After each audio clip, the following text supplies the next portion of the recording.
A gente vai estar representando a Etiópia, que é um país da África, é o segundo país mais populoso da África.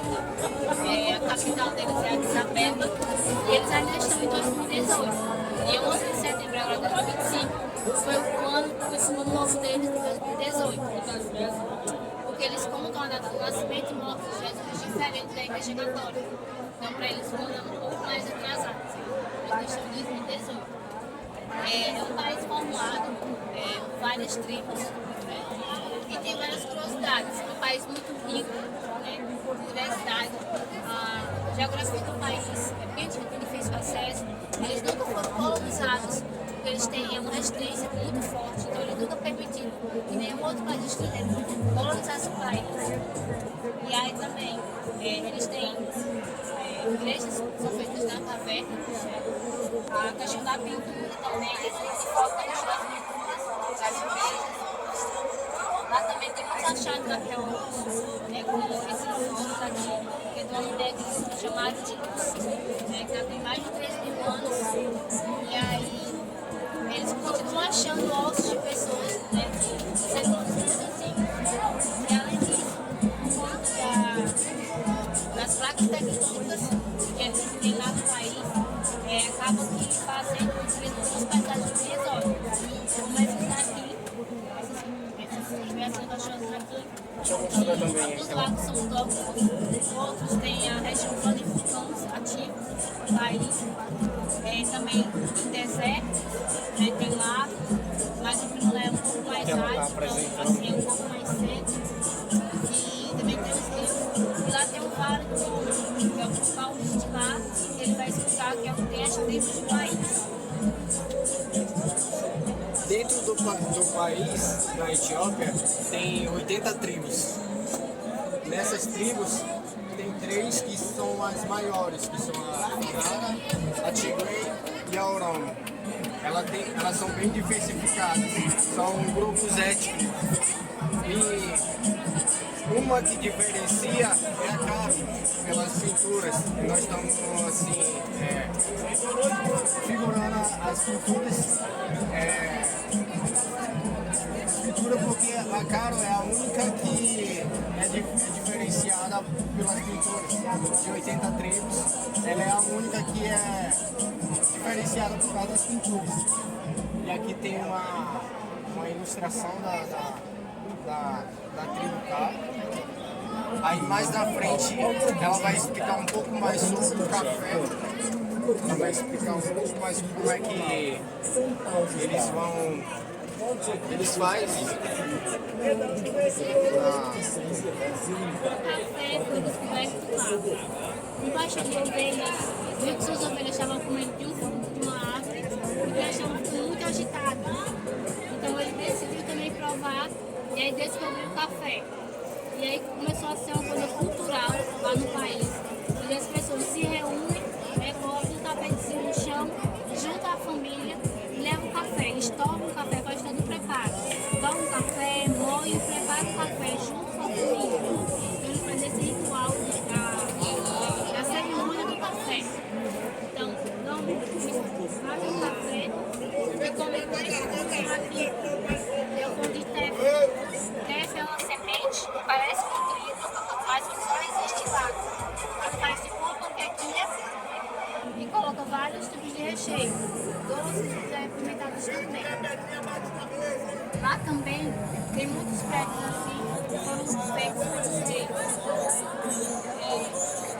Esse aqui é um castelo feito por negros. Esse aqui é um obelisco, a região de Tigré. Lá também é o e a moeda não é o ouro. O milho equivale a 35 centavos brasileiros. Então, nossa moeda é muito valorizada lá.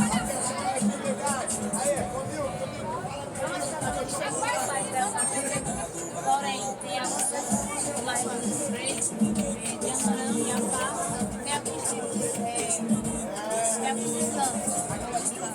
Então, a cristã, talvez o cristianismo para a mulher pode ser bastante perigoso, pode ter achando que é mais também de mulheres. E o país tem forte relação com a religião. Lá tem 77 milhões de cristãos. aqueles que são protestantes. Então elas são católicos e protestantes. Mas há essa percepção, tanto os ortodoxos quanto os cristãos. Aí aqui, eles representam a Bíblia, né? Os personagens da Bíblia. Normalmente lá em todas as casas ou as igrejas sempre vão ter Jesus negro. Você nunca vai ver um Jesus louro de olhos azuis. Eles representam como eles são. Então, negro, cabelo castanho, cacheado, ou às vezes com dread, outra vez com black, com barba. Aqui é a representação de Adão e Eva, né? Aqui é a queda do homem. E aí essa interpretação dele, o cabelo cacheado, né? E a barba. Aqui a gente tem uma representação de dois tipos de igreja que tem lá. A das montanhas e as esculpidas nas rochas. Aí ele vai explicar um pouco para vocês que é o monge, o monge de lá e a missionária. Então, boa noite.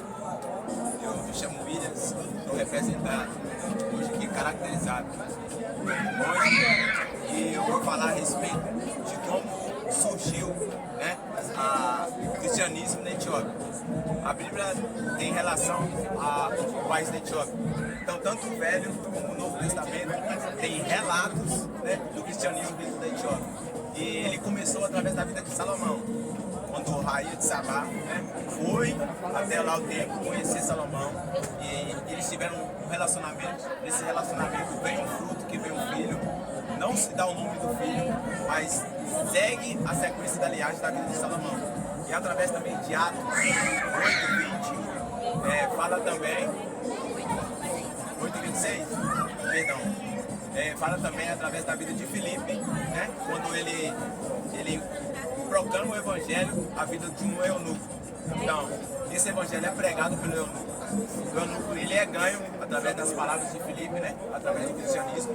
E esse eunuco, ele vê a necessidade de quê? De começar a impactar os outros através do evangelho, da experiência que ele teve através da vida de Filipe. Então ele retorna para a Etiópia e começa a falar da experiência que ele teve através do cristianismo. E surge uma outra curiosidade e também necessidade das pessoas que estavam ali ouvindo, né, sobre a experiência do eunuco. Então eles retornam a Jerusalém para terem contato com a palavra, e surgiu outra necessidade de quê? Deles fazerem a sua própria língua, a sua própria Bíblia em sua própria língua etíope. E assim eles fizeram. Ela contém 81 capítulos, né, a Bíblia deles, e através também da conversão do eunuco surgiu também, né, considerado como a raiz do cristianismo, a igreja ortodoxa, chamada de Cópita, que ela é surgida no Egito. E o país hoje, ele é dominado pelo cristianismo, né? E através dessa pregação desencadeou também uma perseguição. Hoje, na atualidade de hoje, a Etiópia está em 33º no ranking do país mais perseguido. E através dessa perseguição, eu quero mostrar para você aqui, ó, como é que os cristãos hoje em dia eles vivem na Etiópia. Para eles conseguirem proclamar a sua fé, eles fizeram, né, um ponto estratégico, uma igreja macabena. O local onde a gente estamos, o difícil acesso que vocês tiveram para chegar até esse ambiente é o mesmo difícil acesso, o mesmo local que os cristãos da Etiópia têm de conseguir exercer a sua fé devido à perseguição. Então você vê um local estratégico de difícil acesso. E essas 4 fotos aqui que você está vendo na parte de baixo simboliza a parte interior do templo, né? Então ela é feita dessa forma. Como hoje não existe banco, não existe um púlpito, e um monge, como eu estou caracterizado dele hoje aqui para vocês, ele que exerce, né, a parte da fé dos cristãos, ele que pratica ali os cultos. E todas essas escrituras são dentro das rochas. E aqui também vou te mostrar uma outra igreja que a gente fizemos também, que é representada na cidade de Lalibela. É uma igreja que ela é uma igreja subterrânea, né? Uma igreja esculpida, que é simbolizando aquela foto ali hoje na Etiópia. E a Etiópia hoje, ela está com 128,9 milhões de habitantes. E dentro da pregação do cristianismo hoje, são 77 hoje milhões de cristãos, né, etíopes que se converteram ao cristianismo. E quando a pessoa ela é pega exercendo a prática de evangelização no país, ela sofre 3 tipos de consequências através do sexo masculino, do sexo feminino, né, da idade maior e da idade de jovens.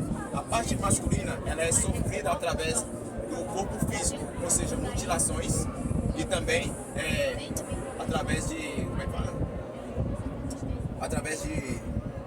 como é que chama? Através de tortura. E a mulher, quando ela é pega, os muçulmanos entram em sua casa, eles ceifam a vida do esposo, abusam sexualmente e elas são entregues aos muçulmanos como escravas. E as jovens de 18 aos 27 anos, provavelmente, que não exercem um limite na idade, elas são tomadas de suas famílias, sem autorização dos pais, elas simplesmente são pegas e entregues aos muçulmanos para obter relações sexuais com elas, serem abusadas, porque o cristianismo, quando houve, né, a conversão do etíope, do eunuco, desencadeou a perseguição. E nessa perseguição, o cristianismo ele cresceu. Então, houve também uma divisão da igreja ortodoxa, da igreja católica e o judaísmo. Então, os muçulmanos eles pegam essas pessoas, essas jovens, para ver se eles conseguem multiplicar, né, a sua linhagem para debater contra o cristianismo. Então, hoje, é um país não de difícil acesso, vocês conseguem ter o contato ao país, mas não conseguem pregar de forma direta o evangelho, a não ser por locais estratégicos como esse, ou também tendo todo um cuidado na fala, porque é liberado, né? Uma pessoa aí, a gente tem como exemplo um pastor nosso que saiu daqui, chamado Robertinho, passou na Etiópia, né? Teve um contato lá e foi para outro país. Então você vê, a gente tem o acesso para poder chegar lá, mas para poder permanecer e falar do amor de Deus, tem que ter todo o cuidado, né? Então, o país hoje, né? O nível de cristianismo, graças a Deus, tem predominado no local, e a gente está aqui para representar isso e passar um pouco da experiência para vocês. Caso vocês tenham alguma pergunta, a gente está aqui